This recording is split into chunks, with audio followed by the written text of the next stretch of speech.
Alors, Bezat Hashem, la Gemara ce matin, Menachot, la page 43b. Tanya, ur item oto, uzchartem et kol mitzvot Adonai, shekula mitzvazo kenekudom mitzvot. Là, titit, c'est écrit ur item oto. Vous la verrez. Uzchartem et kol mitzvot Adonai, ça vous fera rappeler de tout le mitzvot.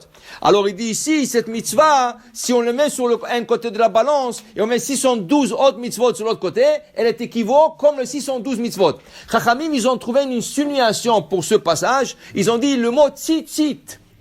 Tzadik yud, taf. Tzadik en valeur numérique, c'est 90. Yud en valeur numérique, 10. Tu as encore un tzadik, 90, et notre yud, 10. Et tu as un taf. 90 et 10, 90 et 10 et 400, taf c'est 400, ça fait 600. Dans la tzitzit, nous avons 8 fils. Les 8 fils sont attachés par 5 nœuds. Il y a 5 nœuds. Alors, 8 et 5, ça fait 13. Et le 600, ça fait 613. Pour te dire que shkula mitzvah zo, que chol a mitzvot. Maintenant, il dit la Gemara, Rabbi Shimon bar Yochai omer, kol azariz ba mitzvah zo, zoche umkabel penei hashechina. Et tout celui qui fait attention à cette mitzvah, en quittant ce monde, il aura le mérite de voir la Shechina. Le Gaon Mivilna, il y a 350 ans, c'était un rabbin qui connaissait toute la Torah par cœur. Et il disait des trucs de Kabbal, il disait des trucs d'Halacha. Pour être que vous compreniez une chose, il ne pouvait pas rester sans une respiration sans Torah. Au point que, même quand il allait dans la salle de bain, il était difficile pour lui de ne pas penser sur la Torah. Or, qu'on n'a pas le droit de penser sur le Dvar Torah dans une salle de bain, qu'est-ce qu'il a fait? Pendant des années, il a composé un livre de mathématiques et d'algèbre. Ça s'appelle Aïl Meshulash. Dans la salle de bain, pour qu'il n'arrive pas à penser sur la Torah. Il dit, le Gaon Mivilna, quand il était mourant, il pleurait. Et le Chacham, il dit, qu'est-ce que tu as pleuré? Toi qui n'as pas cessé d'étudier la Torah, tu n'as pas à pleurer. Il a dit, non, vous comprenez pas une chose. Vous savez que dans ce monde, on avait une mitzvah, il avait une mitzvah, que t'es pas cher, et il avait la chance de voir la présence divine. On lui disait, quelle mitzvah? Il disait le tzitzit. Il dit, d'où tu apprends ça? Il dit, voilà, c'est écrit, ur item oto. Qu'est-ce que le verset? De quoi il parle le verset? Vasulaim al tzitzit akanaf petil tchelet ur item oto. Ça veut dire, il faut faire de fil bleu sur le tzitzit, et il faut le voir. Mais le tzitzit, combien de fils il y a?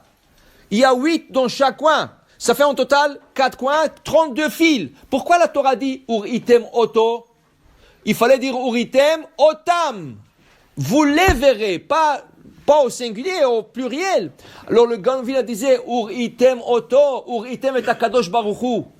Grâce à la mitzvah de tzitzit, tu peux avoir le mérite de quitter ce monde et voir la Shekhinah. Alors il pleurait, il disait une mitzvah qui coûte pas cher et tu as le shrout et le mérite de voir la Shekhinah Kedosha. Il dit ici la Gemara, Rabbi Eliezer ben Yaakov Omer, kol sheyesh lo tefilim berosho. ותפילים בזרועו, וציצית בבגדו, ומזוזה בפתחו, הכל בחיזוק שלא יחטא. Tout celui qui a les tefilin sur lui, sur le bras et sur la tête, tout celui qui a une tzitzit, et tout celui qui a, il a aussi la mezouza cachère sur son porte, il est garanti qu'il ne va pas se fauter. Pourquoi?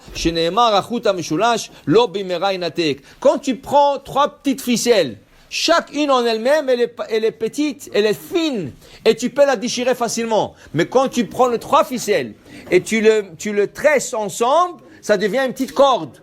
Et la corde, c'est plus difficile. Achut hameshulash, une corde triplée avec 3 ficelles minimum, tu ne pourras pas le déchirer facilement. De la même manière, quand quelqu'un est entouré des mitzvot, de tzitzit, de Tefilim et de Mezouza, il est venu un jour quelqu'un qui travaillait dans la construction, voir le Chafetz Chaim. Il lui dit, Rabbi, quand je travaille sur des échafaudages, et je travaille sur de hauts immeubles pour réparer, pour construire, et vous savez, il fait très chaud, et je transpire. Et quand je rentre la nuit, la tzitzit, elle transpire, elle prend la transpiration, et j'aimerais peut-être enlever la tzitzit, travailler toute la journée, et le soir, je prendrai une douche, et je mettrai le tzitzit, comme ça, propre.